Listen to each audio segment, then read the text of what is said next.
Dan pemirsa, bagaimana mengantisipasi meluasnya virus corona di pasar? Kita sudah terhubung dengan Bapak Abdullah Mansuri, Ketua Umum DPP IKAPI. Selamat siang, Pak Abdullah. Selamat siang, Mbak Deta. Baik. Apa kabar, Mbak?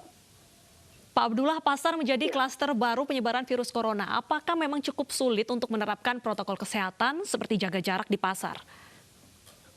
Ya, memang saya harus akui bahwa harus ada peran bersama ya, tidak hanya pedagang, tidak hanya kami, anggota kami pedagang pasar di pasar tradisional, tapi juga penting ada upaya koordinasi, sosialisasi dari pengelola pasar atau pemerintah daerah.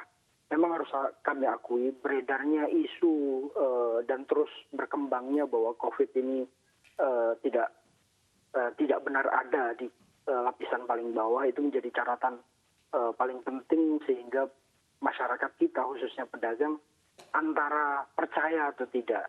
Sehingga penting ada sosialisasi bersama, kami melakukan terus sosialisasi, pentingnya ada protokol kesehatan, ya, pentingnya menggunakan masker dan seterusnya. Ini juga dibarengi dengan kebijakan daerah yang terus mendorong agar pedagang mengetahui. Tadi kita lihat banyak penolakan melakukan swab, rapid test. Ini karena memang sosialisasi itu tidak dilakukan dengan baik oleh pemerintah daerah. Maka untuk ekonomi daerah yang lebih baik, untuk perkembangan perekonomian pedagang dan masyarakat di sekitar di pasar itu, maka kami mendorong harus ada sosialisasi yang baik antara pemerintah daerah, pengelola pasar, dan organisasi-organisasi di bawah naungan kami untuk memberikan edukasi terhadap pedagang dan pembeli pentingnya menggunakan protokol kesehatan. Baik, sosialisasi terus dilakukan oleh pemerintah. Namun sosialisasi yang menurut Bapak tepat dilakukan untuk pendekatan antara pedagang dan pembeli ini sosialisasi yang seperti apa? Ya, seperti di Pasar Raya Padang, Pasar Salatiga, kita semua tahu bahwa ada komunikasi intens antara pengelola pasar dengan pedagang. Ada pertemuan-pertemuan atau sosialisasi berupa surat edaran atau datangi ke kios masing-masing untuk memberikan edukasi bahwa ada upaya yang dilakukan pemerintah secara konkret untuk menjaga tidak terjadinya klaster baru di pasar tradisional. Ini langkah penting, upaya penting untuk dilakukan oleh pemerintah daerah dan pengelola pasar. Baik, Pak Abdullah, pemerintah juga berkali-kali akan melaksanakan rapid test terhadap pasar, tapi banyak sekali penolakan di sejumlah pasar. Ini bagaimana Anda melihatnya? Ya, tadi saya sebutkan di awal bahwa memang simpang siurnya informasi di level paling bawah, di lapisan paling bawah itu membuat tidak percayanya pedagang atau kurangnya disiplin pedagang terhadap COVID-19. Maka penting pengelola pasar memanggil ketua-ketua kelompok pedagang, ketua-ketua blok untuk melakukan diskusi secara bersama-sama, menunjukkan data, informasi yang kami juga terus sampaikan. Prinsipnya menjaga agar pedagang selamat dari COVID-19 dan tidak ada penularan tidak ada muncul klaster baru di pasar tradisional. Karena apa? Karena pasar tradisional ini cukup berbeda dengan klaster-klaster yang lain. Komunikasi antara pedagang dengan pembeli cukup dekat. Ada silaturahmi, ada tawar-menawar. Ya, pertukaran uang dilakukan secara langsung jika membeli.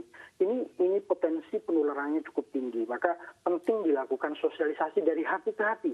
Jadi tidak menggunakan penekanan, tiba-tiba datang melakukan swab. Ini menurut kami upaya yang kurang ya.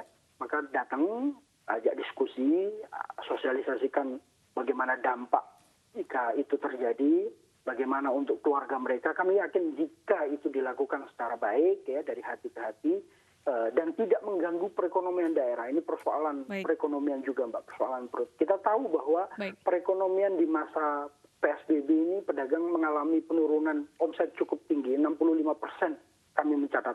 Ini efek dari bagaimana kita harus terus berlangsung berdagang. Kalau itu dilakukan, ya komunikasi itu diberikan, itu akan membawa dampak baik untuk pedagang. Baik, Pak Abdullah, ada sejumlah antisipasi agar pasar tidak menjadi klaster baru. Salah satunya nanti akan ada penerapan ganjil genap, lalu juga kapasitas dikurangi menjadi 50%. Bagaimana IKAPI melihat aturan ini dari pemerintah?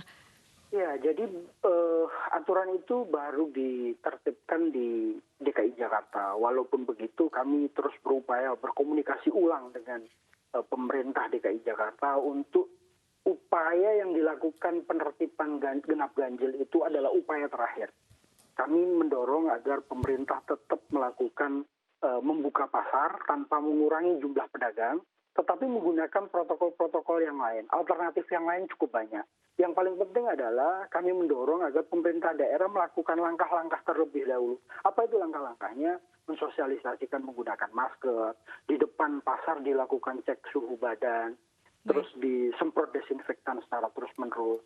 Kalau tiba-tiba langsung diberlakukan genap ganjil, sedangkan ada alternatif lain sebenarnya yang kami tawarkan, yaitu menata lapak pedagang, menata ulang di wilayah dan lingkungan di sekitar pasar, ruang terbuka yang mempunyai lahan cukup, ditata ulang jaraknya satu. Seperti di Kota Salatiga itu terjadi dan bisa dilakukan.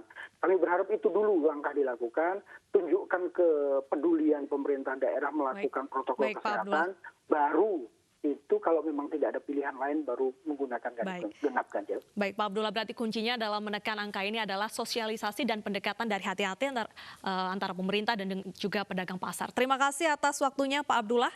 Terima kasih sudah bergabung di Ayu Siang.